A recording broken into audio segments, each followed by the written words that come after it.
att skriva våttpapper, det blev en sån arbetssättninger om en motstöv i tog aktiviteten som det att skriva. Det ska inte vara lätt att skriva, det ska inte vara något vi gör till att nu sätter vi det ner och hugga oss. Att säga något nytt, skriva något nytt, kräva mer än bara det som kom av sig själva. Att göra det gott och inte bara kasta lust ut. Hvor skal jeg skrive så boken her? Hvor skal jeg skrive en bok? Jeg regner ikke å skrive en tekst som finner semje og som forsoner seg vid de store spørningene, finner noen oppga eller føltes godt å skrive.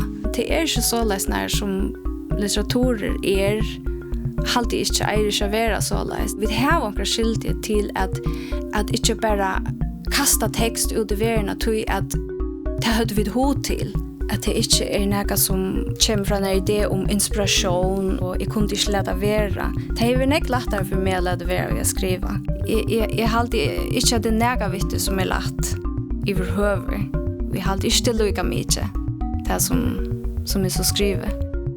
Jeg heter Louise Maria Råd etter Jeger. Mitt seneste iskingasan heter Jeg skriver av våttpapper.